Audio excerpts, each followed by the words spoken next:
"You have 30 days, I said, both of you, out of my house." My son came up off that sofa like I'd struck him. Mama, you can't be serious." The man standing next to me is a lawyer, Darius. Do I look like I'm telling a joke? Tamara was already crying, both hands over her mouth. Gloria was on her feet, pointing a finger in my face, calling me a bitter, selfish old woman, saying that's why my husband died, to get away from me. And I felt that one land like a slap, but I did not move.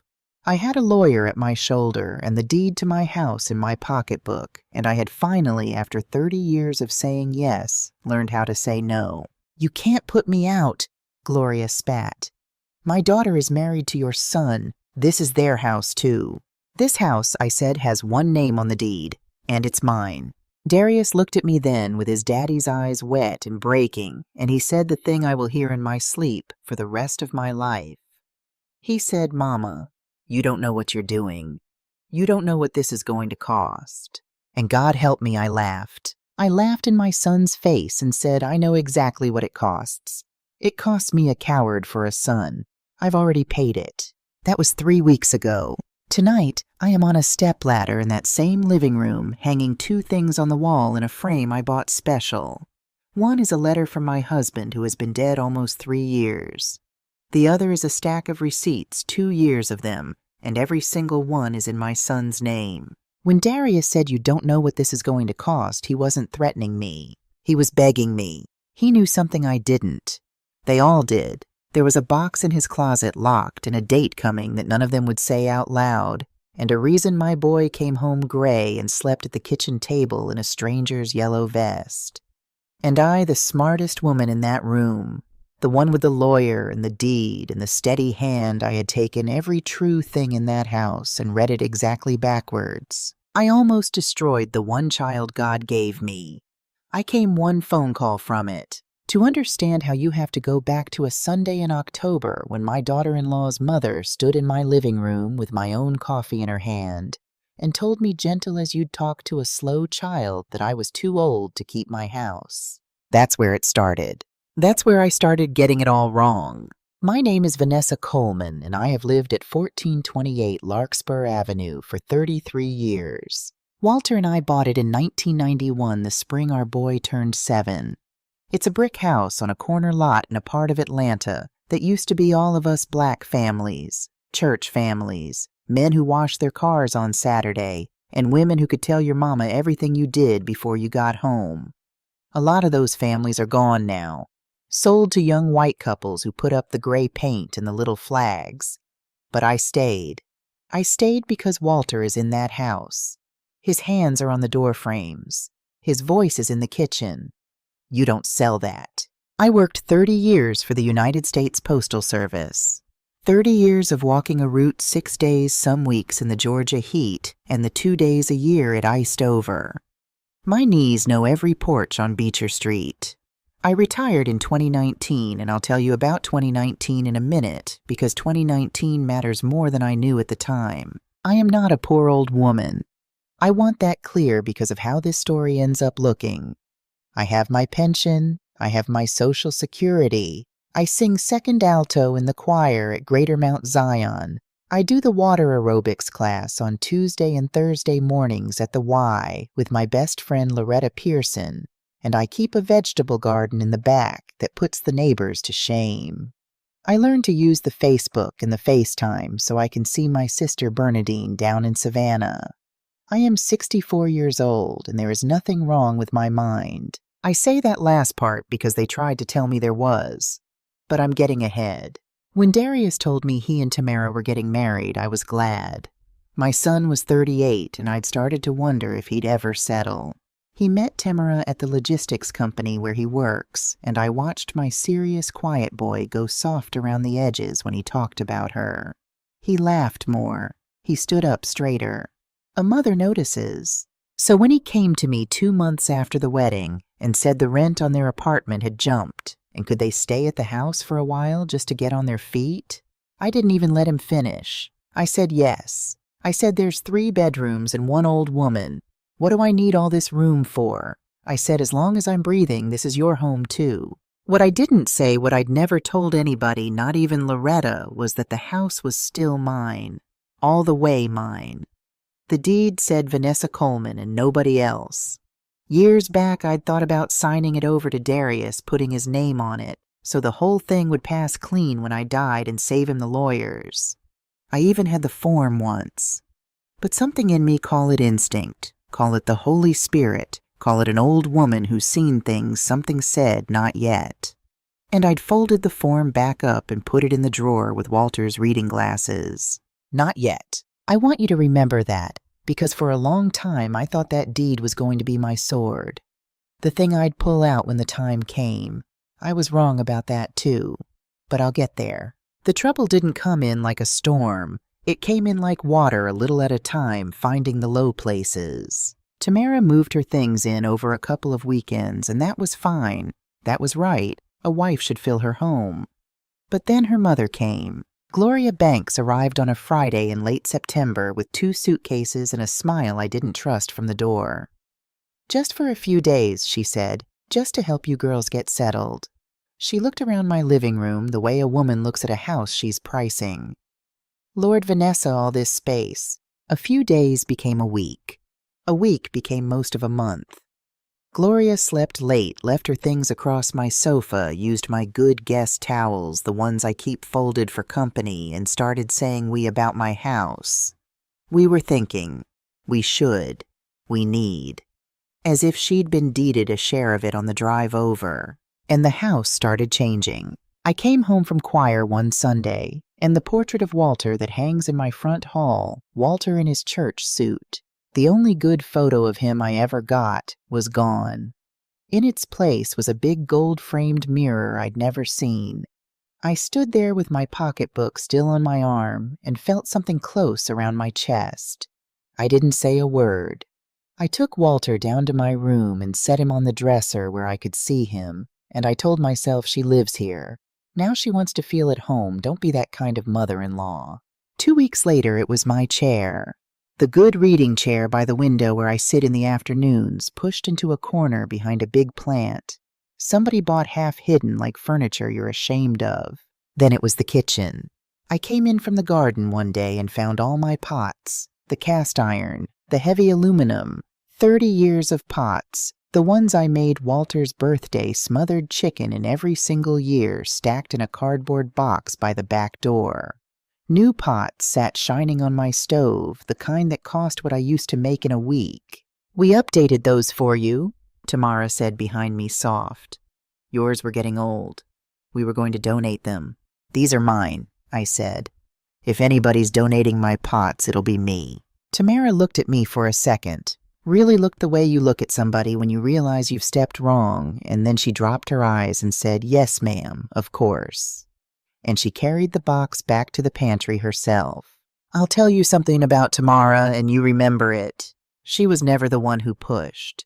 It was always Gloria's voice doing the pushing, and Tamara 2 steps behind it, quiet, like she was carrying something heavy she couldn't set down.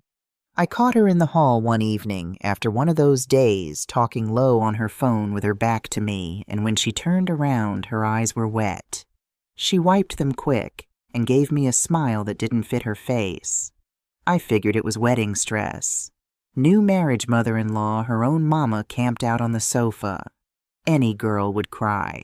I figured wrong, but I'm getting ahead again. My son in those weeks became a stranger to me. Darius had always been a steady boy, solemn even as a child, the kind who lined his shoes up by the door.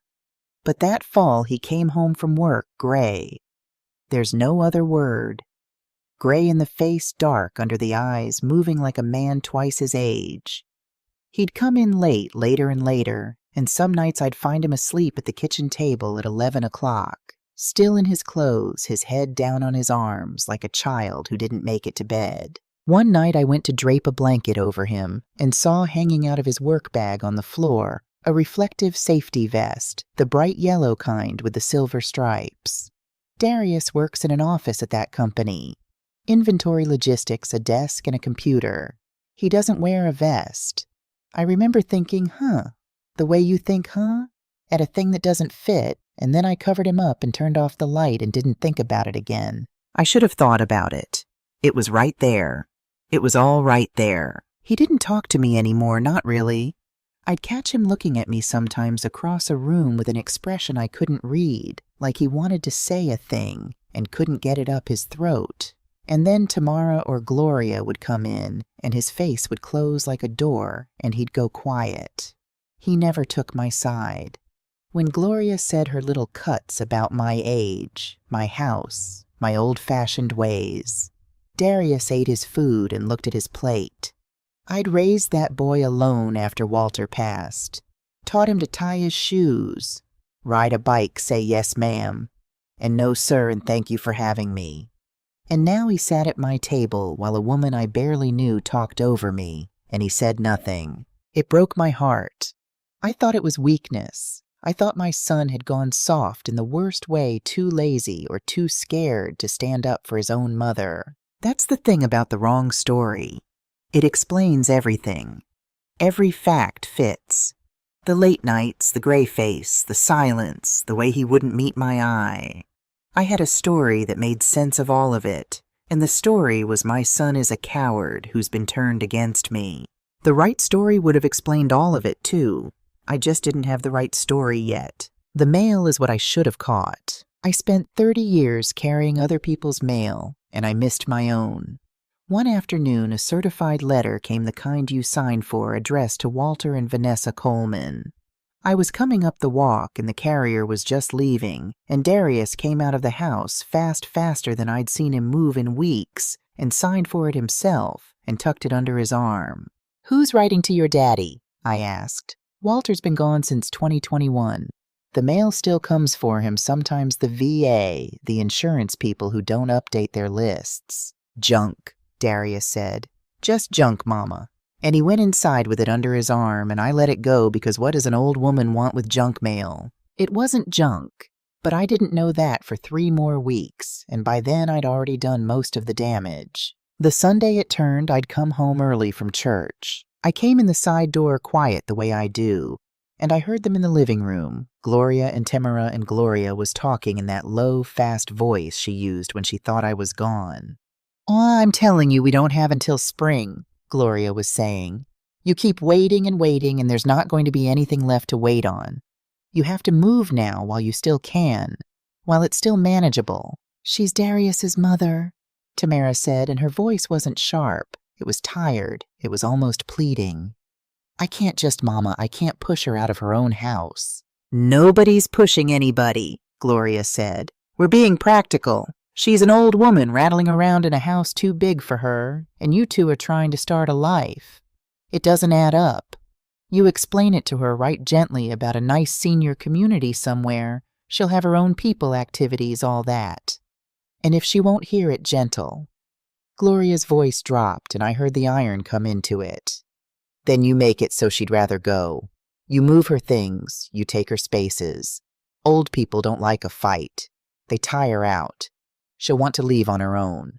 I stood in my own hallway with my church hat still on my head and my heart going like a fist on a door. A senior community. Move her things. Make her want to leave. I want to tell you exactly what I heard, because here's where I started getting it wrong in the worst way. I heard a plot. I heard 2 women in my living room planning to push me out of the house I'd worked 30 years for so they could have it. "We don't have until spring." I heard greed. I heard a clock ticking on a scheme to take what was mine. That's not what it was. Not all of it. "We don't have until spring" meant something I couldn't have guessed, something with a real clock on it, a real date, a real letter sitting in a locked box upstairs. But I didn't know about the box yet, or the date, or the letter. I only knew what it sounded like. I turned around and I walked back out my own front door without a sound, and I stood on the sidewalk in the October sun, and I breathed. 1, 2, 3, the way Loretta taught me. And then I took out my phone and I called her. Loretta Pearson and I have been friends for 40 years. She taught 3rd grade at Whiteford Elementary for most of that time. And there is no situation, no person, no kind of trouble she hasn't seen come through a classroom door in some smaller form. She is 2 years older than me and twice as patient, and when I'm hot, she is cool, which is exactly why God put her in my life. She picked me up on the corner 10 minutes later, and we drove to the Waffle House on Memorial and sat in the back booth, and I told her everything. The mirror, the pot's my chair behind the plant, Gloria moving in like she owned the deed, Darius gone gray and silent, and the conversation I'd just heard through my own wall. Loretta let me get all the way to the end before she said anything. Then she folded her hands on the table. "That girl's mother is trying to put you out of your house," she said. "I know it. And your son is letting her." I didn't answer that. That one hurt too much to say out loud. "What are you going to do?" she asked. "I don't know yet." I turned my coffee cup around in its saucer. But I'm not going to sit there and let them erase me. I worked too hard for that house. Walter is in that house. Loretta nodded slow. "The deed in your name. All the way mine. Never signed it over. Darius thinks it's coming to him someday, and it is. But the paper's still mine. Does he know that it's only yours right now today? We never talked about it plain. He just thinks it'll come to him." She was quiet a moment, and then she gave me that look, the one she gets right before she says the thing you need and don't want. "Then you don't tell them anything, Vanessa. Not yet. You let them think what they think. You stay calm, you keep your eyes open, and you go see somebody who knows the law. You get your papers in a row, and when the time comes when you've had all you can take, you show them whose name is on that house. And Darius, if your son chooses a woman who treats you like this over his own mother," Loretta said then he chose her a long time ago, and you keeping quiet about it didn't make it not true. She reached over and put her hand on mine. "Protect yourself, Vanessa. If he won't, you have to." She was right. Loretta is always right. That's the trouble with good advice given to a wrong story. It was good advice. Get your papers in order. Watch. Wait. Don't tip your hand. If the story had been what I thought it would have saved me. But the story wasn't what I thought it was. And the more carefully I followed Loretta's good advice, the more I watched and waited and gathered my evidence and kept my mouth shut, the closer I walked one careful, reasonable step at a time to doing the worst thing I have ever almost done. That night at dinner, I played my part. Tamara had cooked, and Gloria did most of the talking, and I sat there and ate and smiled and said ma'am in the right places. And inside, I was a different woman than the one they thought was at the table. I was watching now. I was counting. "Vanessa," Gloria said, passing the greens, "I was telling Tamara there's some real nice communities out near Stone Mountain. For folks our age." She smiled. "Well, your age." "Is that right?" I said. "Elevators, no stairs to worry about, a whole calendar of activities. You'd make friends." She said it like she was offering me a gift. "A woman shouldn't be climbing stairs at your age. It's dangerous." "I'll think on it," I said, and I smiled and I passed the cornbread, and across the table I saw Tamara not eating, pushing her food around her plate, her eyes down.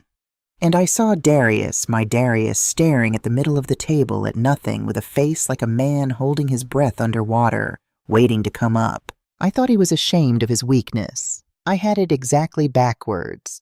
He was a man drowning, and I looked right at him and saw a coward. Later, when the house was dark and everybody was asleep, I sat up in my room with my phone and Walter's picture on the dresser beside me, and I did what Loretta told me. I searched for lawyers. Elder Law Atlanta, Property Atlanta. I wrote down 3 names. I went through my phone and screenshotted everything Gloria's "we should sell" text to Tamara that I wasn't supposed to see pictures of my house the way it was before and the way it looked now.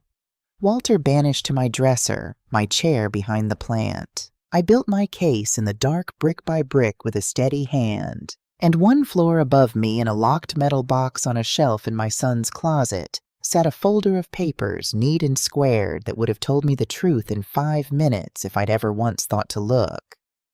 A folder my son had been carrying alone in secret until it turned his face gray and bent his back and put him in a yellow vest in the middle of the night. I didn't look. Why would I? I already knew the story. I fell asleep around 2 in the morning. Not afraid, not even sad. Certain. Certain I finally understood what was happening to me, and certain I was smart enough to stop it. I have never in my life been so sure and so wrong at the same time. I was looking for stamps. That's all it was. A church friend needed me to mail something for the bake sale, and I keep a roll of forever stamps in Walter's old roll-top desk in the back bedroom, where I keep most of what's left of him. I rolled the top up and went into the little drawers, and behind the stamps and a dried-out fountain pen and a Father's Day card Darius made him in the 4th grade, there was an envelope I didn't recognize. Cream-colored. A window in the front. Addressed to Mr. Walter Coleman. I almost didn't open it. It felt like reading a dead man's mail, but 30 years carrying the mail makes you a certain kind of person about envelopes, and I slid my thumb under the flap. It was a statement from a company called Summit Mortgage Servicing, and it showed in a neat little box a monthly payment, $1,180, on a property, and the property was 1428 Larkspur Avenue, my house. The house Walter and I paid off in 2016. The house I have never owed a dime on in 9 years.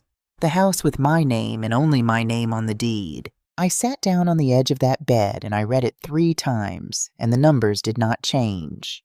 Somebody was making a $1,400 mortgage payment every month on a house that didn't have a mortgage. Now here is the thing I want you to understand about me.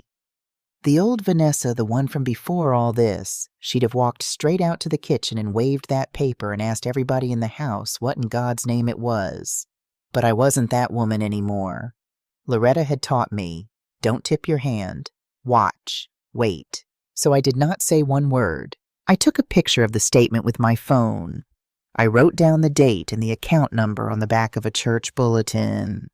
I put the envelope back exactly where it was behind the stamps, and I rolled the top of the desk down. And then I stood in that quiet room with Walter's picture on the dresser looking at me, and I felt something cold walk all the way up my spine, one knob at a time, because I'd thought I knew what was happening in my house, and I had just found the first crack in it. I didn't sleep that night. I lay in the dark doing arithmetic. $1,180 a month, times 12.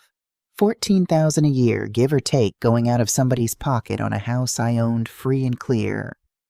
For how long, since when, and why if the house was paid off? It made no sense, and I have never in my life been able to leave a thing alone that made no sense. The next morning I did not go to water aerobics. I told Loretta I had a doctor's thing. Then I got in my car and I drove downtown to the county offices because I spent 30 years working for the federal government, and there is not a records counter in this state that scares me. I pulled the deed on my own house. Public record. Anybody can. And there it was. My name on the deed, Vanessa Coleman, clean and clear, just like I knew. And underneath it, recorded in the lien index, a second thing I did not know. A home equity loan, recorded in 2019. Secured against 1428 Larkspur Avenue. $84,000. I want to tell you I stayed calm. I didn't. I stood at that counter and held on to the edge of it because the floor moved under me. My house, the one thing in this world, I was sure of the sword I'd been polishing, the whose name is on the deed I'd been holding in my back pocket, like a winning card. My house was mortgaged to the rafters. Had been for years. And I never knew. The deed was a lie. Or no, the deed was true. My name was on it. But the house under that name belonged to a bank. That was the first twist of the knife. The sword I'd been counting on was hollow the whole time. I went out and sat in my car in that parking deck for a long time. Then I took out the list of 3 lawyers I'd written down in the dark a week before, and I called the first one. Renee Caldwell ran a legal aid office out of a storefront on Auburn Avenue, the kind of place that helps old folks who are about to get put out, which I did not yet understand was exactly what I was. She was maybe 45, sharp-eyed with reading glasses pushed up in her hair, and she did not waste my time. She took the account number off my church bulletin, and she made some calls, and she pulled some things up on her computer, and the longer she looked, the quieter she got. And I have learned in my life that a quiet professional is never good news. "Mrs. Coleman," she said, I need to ask you some questions, and I need you to be straight with me because some of this is going to be hard. Go ahead. This loan, the $84,000, did you take it out? No, I never. I didn't know it existed until yesterday. She turned her screen toward me. Then explain this.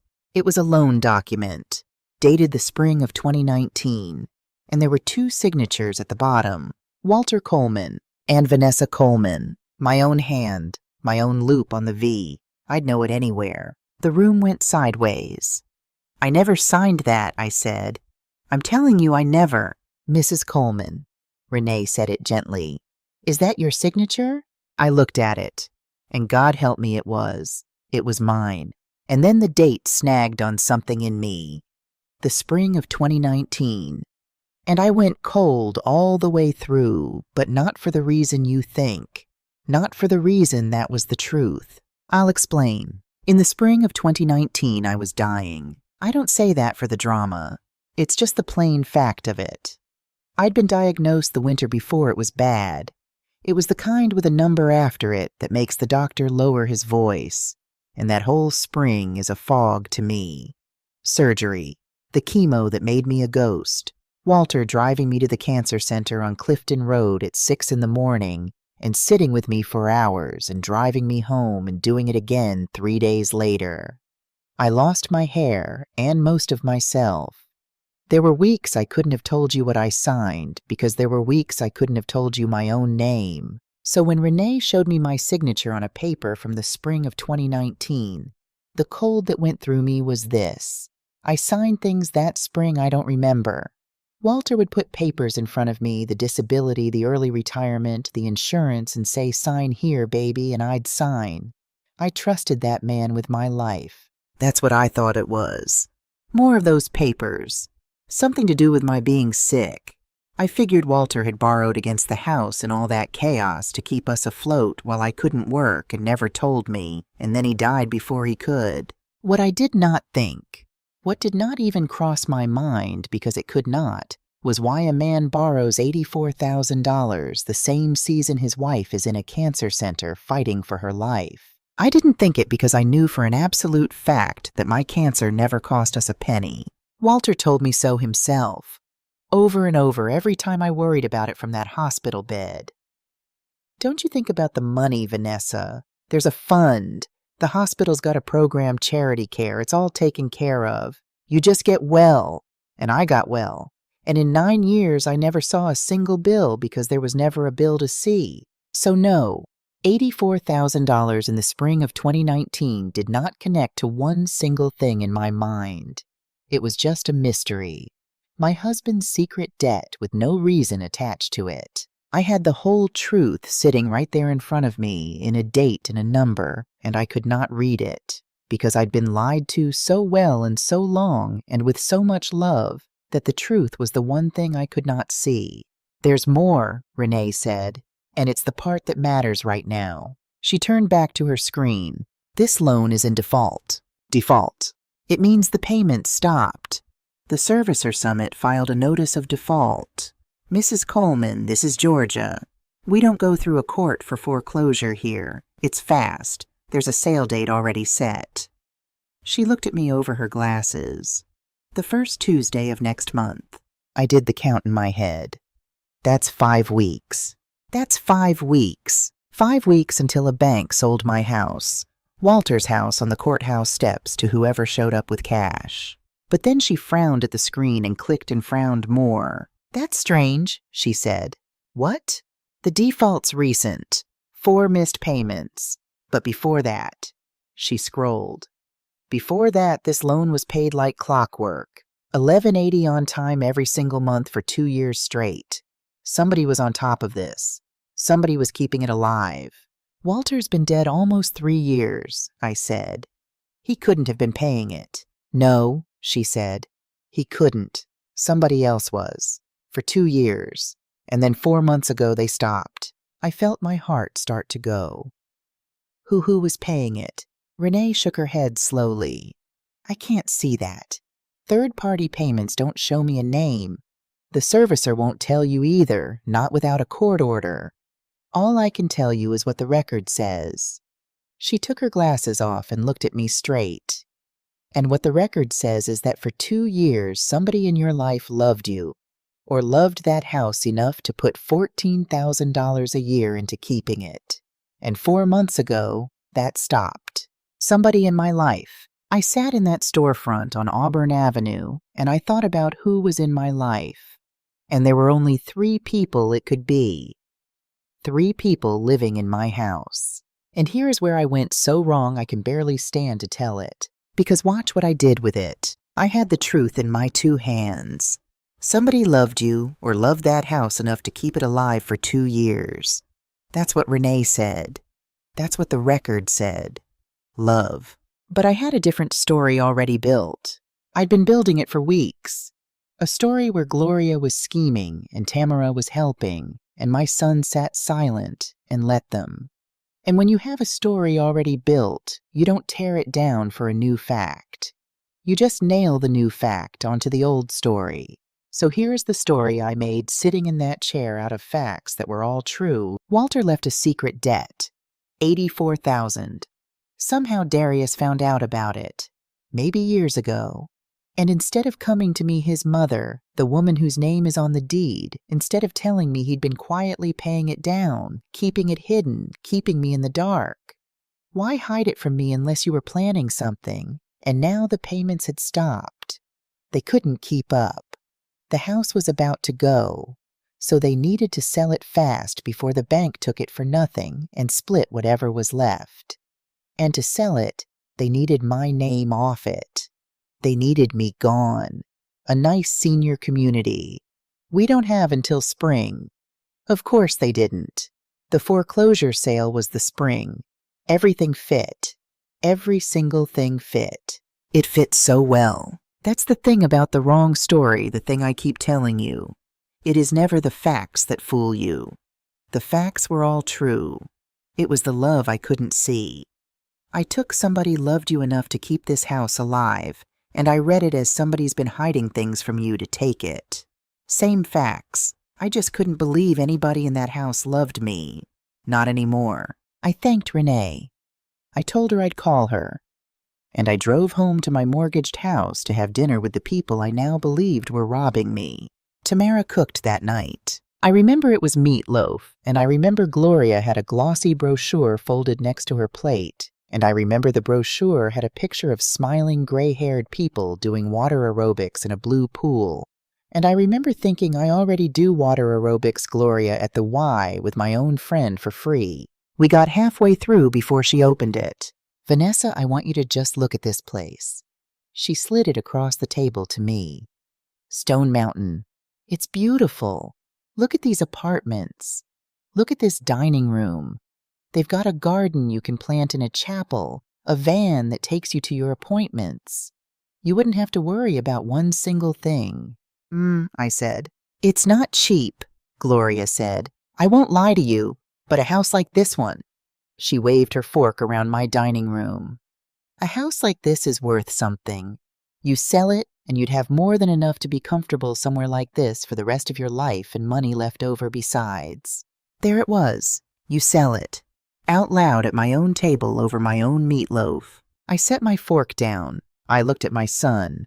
"Darius," I said, "is there something about this house I should know?" I watched it hit him. I watched my boy go white and still his fork halfway up his eyes, coming up to mine, and then dropping like he'd been caught. He knows I thought. Look at his face. He knows everything. "What do you mean, Mama?" he said, and his voice came out wrong. "I mean, is there anything financial about this house that I ought to know about? Anything anybody's been keeping from me?" The silence at that table lasted about 3 years. And then Gloria laughed light and quick and reached over and patted my hand. "Vanessa, honey, the only thing you need to know about this house is that it's too much for one woman your age. That's all this is. Nobody's keeping anything from you. We're trying to help you." She turned to my son. "Darius, tell your mother. Tell her it's a good idea. She listens to you." And I waited. I want you to know that I waited. I gave my son every second I had.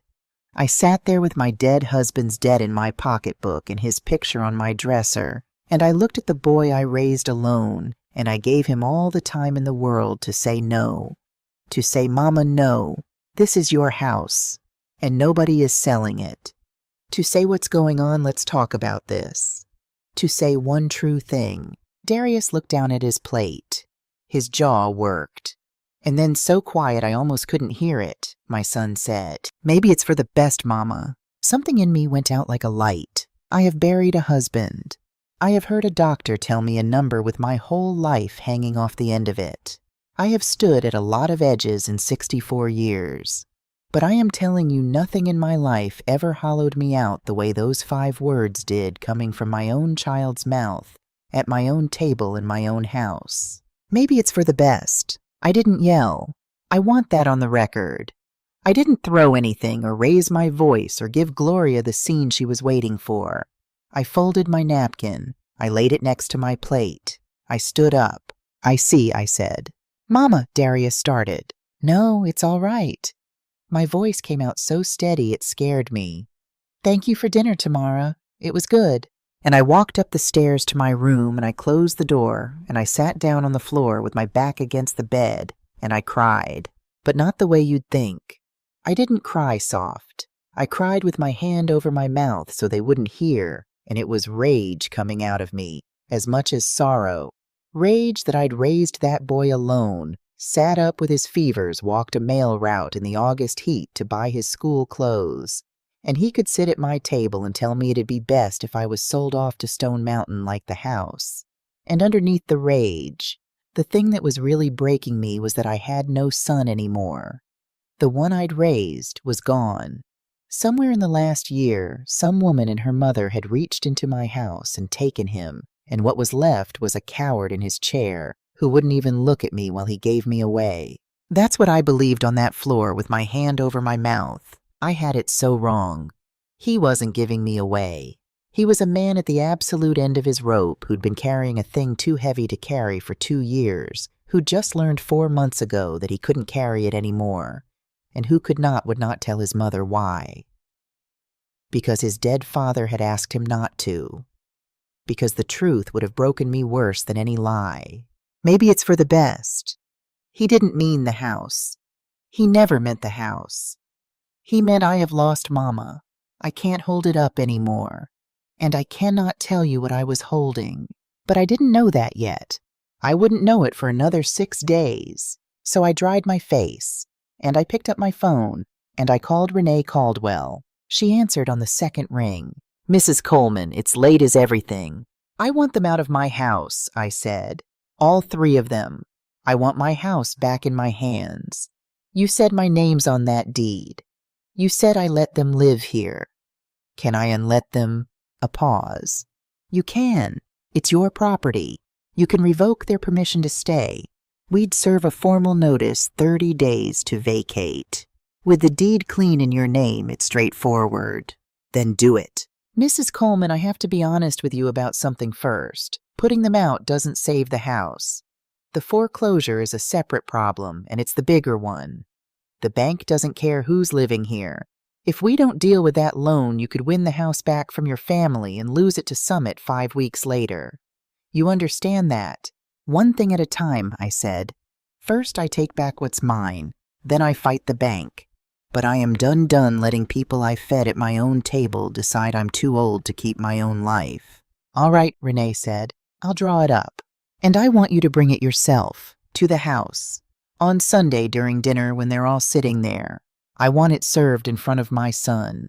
I want him to see exactly what his mother is after he sat there tonight and told me I'd be better off sold." There was a long quiet on the line. "Are you sure?" Renee said. "I have never," I said, "been more sure of anything in my life. And that right there may be the truest thing in this whole story. Because I was sure. I was so sure. And I was about to be so wrong in front of everyone with a lawyer in my living room and my son on his knees that I would spend the rest of my life learning how to forgive myself for it." Sunday came. Tamara cooked again roast chicken, this time my Darius's favorite since he was a boy, and I knew exactly why she'd made it, and it didn't move me. Not then. We sat down to eat, and about 10 minutes and the doorbell rang. "I'll get it," I said, and I stood up, And I went and opened my own front door, and Renee Caldwell was standing on my porch in a gray suit with a briefcase in her hand. I brought her into my dining room. The chicken steamed on the table. 3 faces looked up. "Everyone," I said, "this is Renee Caldwell. She's my lawyer." I watched the color leave my daughter-in-law's face. Renee opened her briefcase and laid 3 envelopes on the table, calm and professional, and she explained what they were. That Mrs. Vanessa Coleman was the sole owner of record of this property, that she was revoking permission to reside, that the occupants had 30 days to vacate. That's when the room came apart. "You have 30 days, I said, both of you, out of my house." Darius came up off that chair like I'd struck him. Mama, you can't be serious." "Do I look like I'm telling a joke?" Gloria was on her feet with her finger in my face, calling me bitter selfish. A lonely old woman saying that's why my husband died, to get away from me. It landed like a slap, and I did not move. "You can't put me out," she spat. "My daughter married your son. This is their house, too." "This house has one name on the deed," I said, "and it's mine." And then Darius looked at me with his daddy's eyes wet and breaking, and he said it. "Mama, you don't know what you're doing. You don't know what this is going to cost." And I laughed in my son's face. "I know what it costs," I said. "It costs me a coward for a son. I've already paid it." And that's when Tamara screamed. Not words at first, just a sound like something tearing, and she slammed both hands flat on the table so hard the water glasses jumped. "Stop it!" She was up, shaking, tears running straight down her face. Stop it. You don't know he's not trying to take your house. He's been..." Her voice broke in half. "He's been killing himself to save it. And he won't tell you, and I can't watch this. I can't." "Tamara." Darius's voice was a warning. "Tamara, don't." But she was already gone up the stairs 2 at a time. The room went dead quiet. Gloria's mouth was open. Renee had stopped moving, and my son put his face in his hands. Tamara came back down with a gray metal box, locked. I'd seen it once on a shelf in his closet and thought nothing of it. She set it on the table between the chicken and the envelopes, and she took a little key off the chain around her neck, off her own neck, and she opened it, and she turned it over, and she dumped my son's secret out onto the table. Pay stubs, dozens of them. From a warehouse out by the airport, a graveyard shift 11 at night to 7 in the morning. The yellow vest. Every night after his real job. For 2 years. And receipts. A thick stack of them banded together. Summit Mortgage Servicing. $1,180. Every month. Paid by Darius Coleman. I stood there and I could not make my mind work. "It was him," Tamara said, wrecked quiet now. "It was always him. He found out after your husband passed. He's been paying it for 2 years, so you never lose this house. He took the night job. He sold his truck. He stopped sleeping. And 4 months ago, they cut his hours and he couldn't make it anymore. And the bank started the foreclosure, and he still wouldn't tell you. He'd rather you hated him. He'd rather die than tell you why." She was sobbing. "My mother wanted to sell. I went along with it because I thought we were drowning, and I didn't know why he wouldn't just let it go. I didn't know." "Know what?" I whispered. "Tamara, know what?" And her eyes went to the box, to the one thing still in it. A sealed envelope, old, soft at the corners from being held. I reached for it. Darius's hand shot out. "Mama, please, don't read that, please." Which is the only reason I opened it. It was Walter's handwriting. My husband's hand that I would know in the dark, that I hadn't seen in 3 years. And it was addressed in that hand to my son. "Son, if you're reading this, I'm gone and I've left you a mess. I'm sorry. The house has a loan on it, $84,000. I took it out in 2019. I need you to know what it was for so you never blame your mother for it. It was for her. The cancer, the treatment that saved her life, wasn't free, Darius. There was no fund. I made that up so she'd let them treat her instead of refusing it to save us money. You know how she is. The hospital wanted $84,000 to keep your mother on this earth, and I gave it to them, and I'd give it 10 times over. Don't you ever tell her. She'll never forgive herself. She'll think she cost us the house. She'll think she wasn't worth it. And she was worth all of it, and more. Take care of her for me. Take care of the house if you can. But take care of her first. Dad, I read it twice, and then I understood the thing I had gotten wrong about everything. Nobody was stealing my house. My house had been keeping me alive. I sat down. I don't remember choosing to. The chair was just there, and then I was in it. The chicken was still steaming. Renee was very still. Gloria didn't make a sound. And my son, my coward, my night shift, son, my boy who sold his truck and stopped sleeping, and would rather I hated him than know my son was on the floor by my chair, with his head against my knee, crying the way he hadn't cried since he was small. $84,000. That was the number on the loan. That was the number in the letter. The same number twice, because they were the same thing. The debt that was about to take my house and the price my husband paid to keep me breathing were one single number, and I had spent 3 weeks calling it a robbery.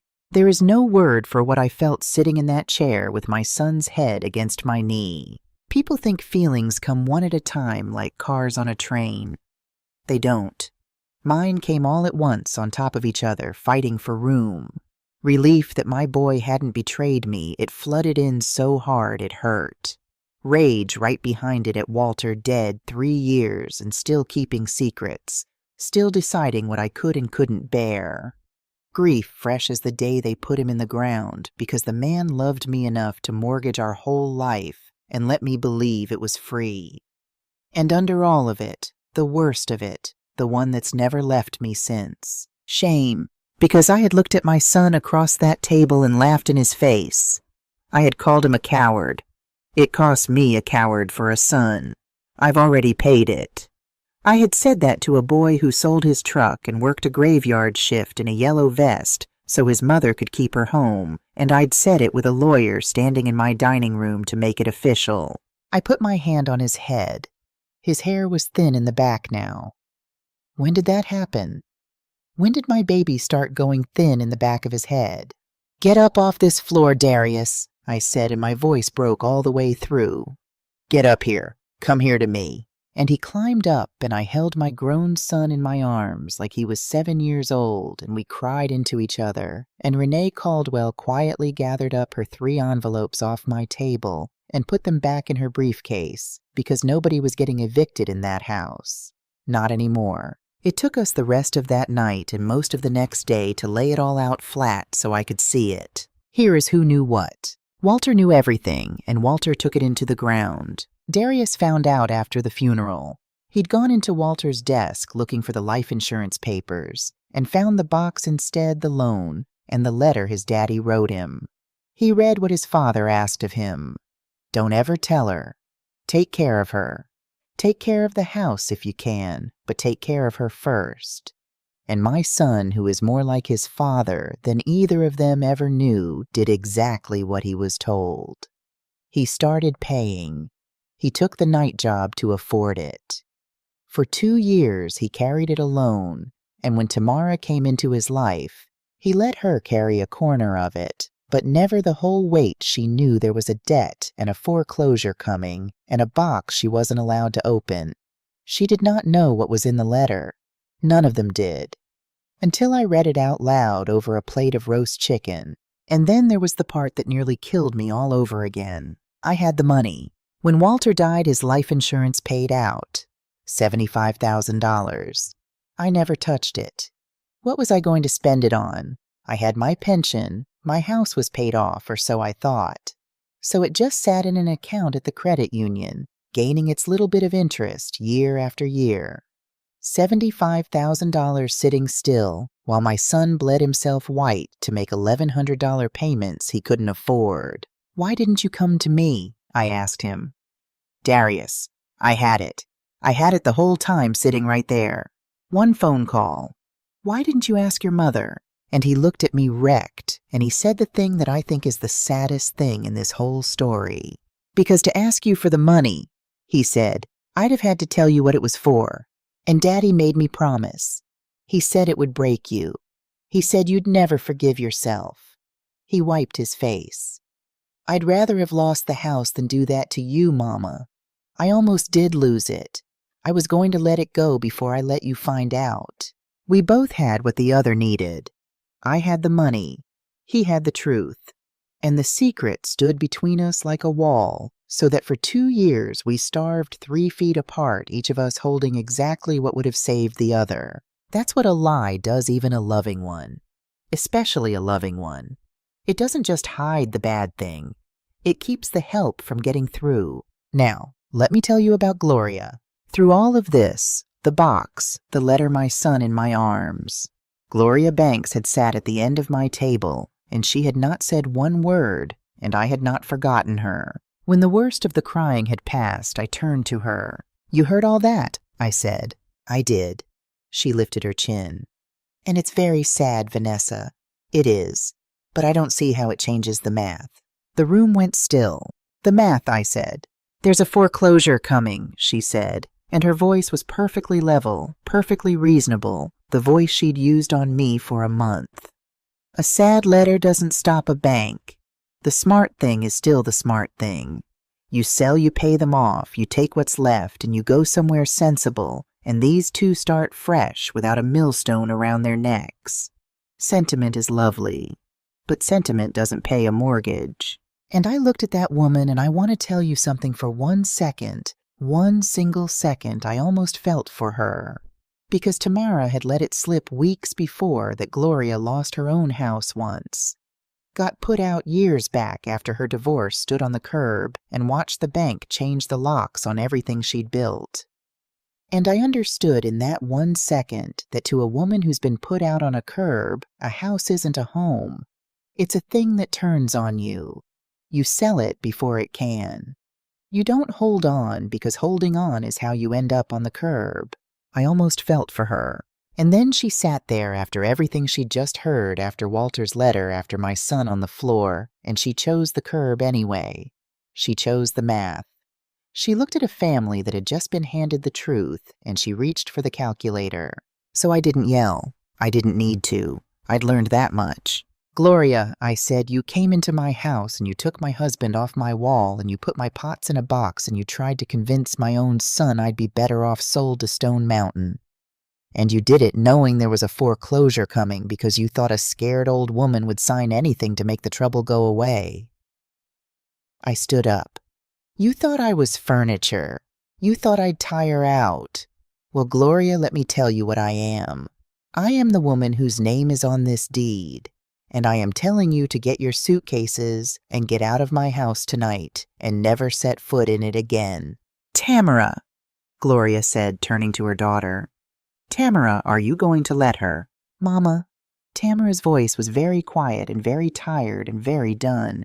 "Go home." Gloria looked around that table at her daughter, at my son, at me, at the lawyer, and she found not one face that would hold her up. And she got her suitcases. And she went. I have not seen her since. I don't expect to. And I have made my peace with feeling a little sorry for her from very far away with my doors locked. The bank was the easy part in the end. Isn't that something? The thing that had been crushing my son for 2 years. The thing that turned his hair thin and put him in a graveyard yellow vest, Renee Caldwell handled most of it in a week. The balance left on the loan was around $51,000, 4 payments behind. In Georgia, with the sale already set for the first Tuesday of the month, we did not have time to be cute about it. So I drove to the credit union, and I sat down with a young man at a desk, and I moved Walter's $75,000, the money that had sat still for 3 years while my child went under, and I paid off every penny of the loan my husband took out to save my life. $84,000 that loan started as the price the hospital put on me in 2019. Walter paid the first part of it with the house. Darius paid the middle of it with 2 years of his sleep. And I paid the last of it with the money Walter left me when he died.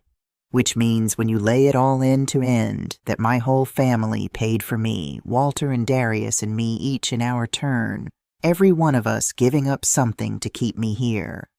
I don't know what a person does with a fact like that. I'm still learning. Renee made sure it was all done right. The loan paid in full, The lien released a clean deed, a recorded satisfaction, so no bank could ever come knocking on that number again. And then, because I was done with secrets all the way done, I had her draw up the other papers too. The ones I'd folded away in a drawer years ago. I put it in my will, plain and legal, and witnessed that 1428 Larkspur Avenue passes to Darius Coleman when I'm gone, and not one day before. His someday is real now. It's on paper. But it is still my house until the Lord calls me home, and everybody under its roof knows it, and there are no more boxes in any closet that I haven't opened. The last thing I want to tell you about happened a few days later, just me and Darius. Tamara had gone to her sister's to give us room. Darius came over after work, his real work, his only work now. He quit the night job the same week, and he found me in the front hall on the little stepladder with a hammer in my hand, and Walter's portrait leaned against the wall. The gold mirror was already down, in the trash where it belonged. "Let me," he said, reaching for the hammer. "I've got it," I said, and I didn't. My hands were shaking too bad to set the nail. So he came and stood behind me and put his hand over mine the way you do with a child learning, and together we set the nail and we hung Walter back where he's hung for 20 years, watching over the front door of his own house. We stood there looking at him. "I'm sorry, Mama," Darius said. His voice was so low. "For all of it. For going quiet. For letting them treat you like that. I thought if I just kept the house standing, that was the same as taking care of you. Daddy said take care of the house, take care of her. And I couldn't do both at once. And I was so tired, and I picked the house because the house didn't ask me questions." He broke. "I couldn't lose Daddy's house, and I couldn't tell you what it cost, because it cost you, Mama. The whole thing cost you. How was I ever supposed to look at you and say that out loud?"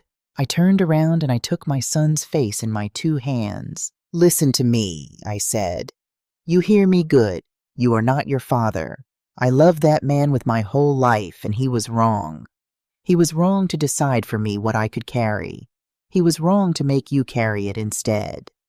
Love that lies to you is still a lie, Darius.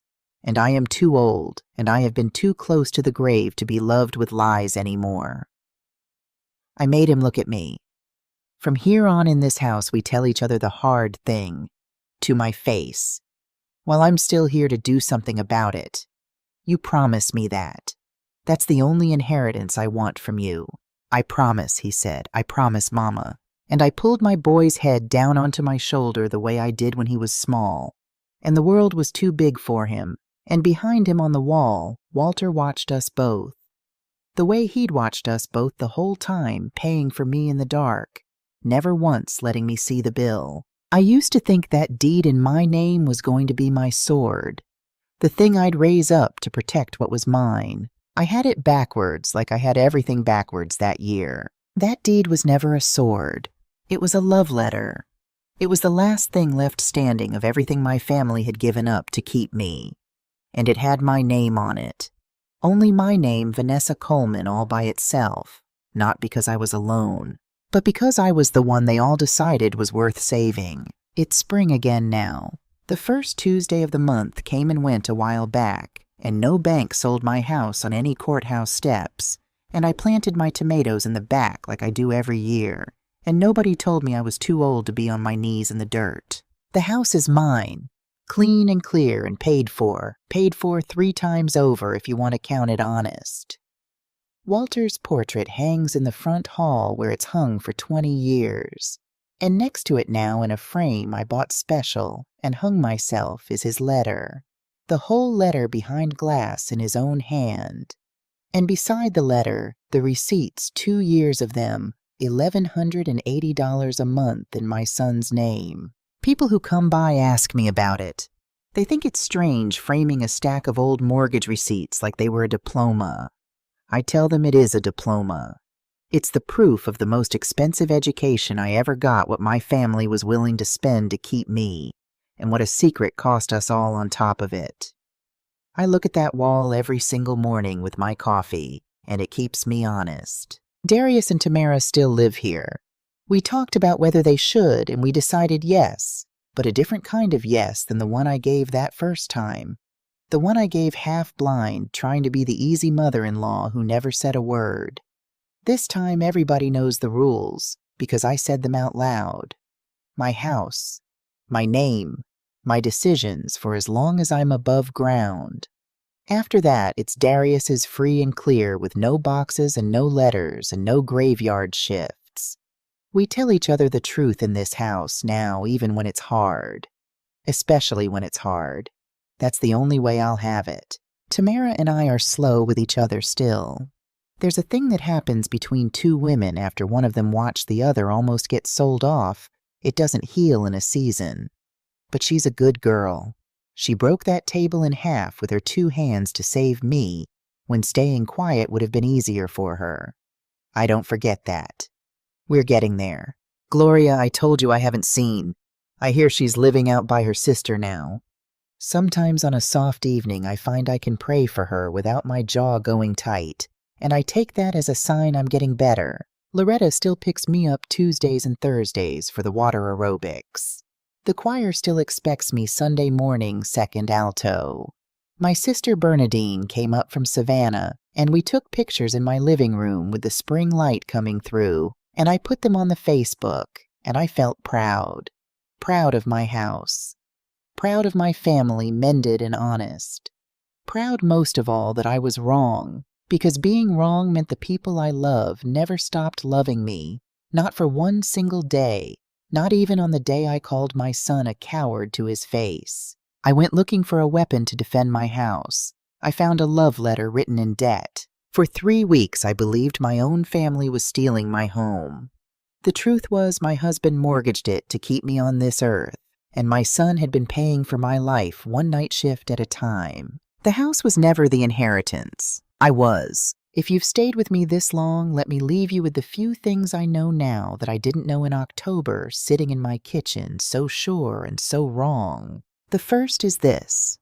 When the people who love you start acting like strangers, ask yourself if you're reading the story right before you decide they've turned on you. I took every true thing in my house, the late nights, the silence, the secrets, and I built them into a betrayal because I couldn't imagine I was still worth protecting. The facts were never the problem.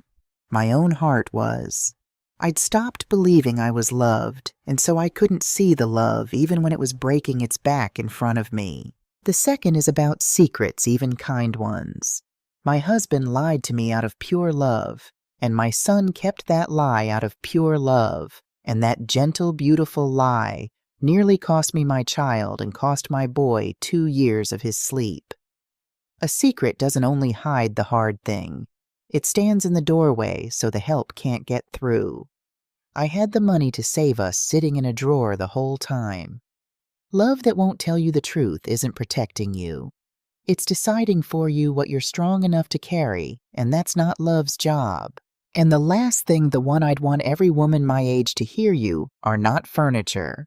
You are not too old to keep your own life. Getting older does not make you a problem to be solved or a room to be cleared. Sign your own papers. Keep your own name on your own deed. Make them tell you the truth to your face. You are still here. And being here all the way to the end with your eyes open and your name on the door, that is not a small thing.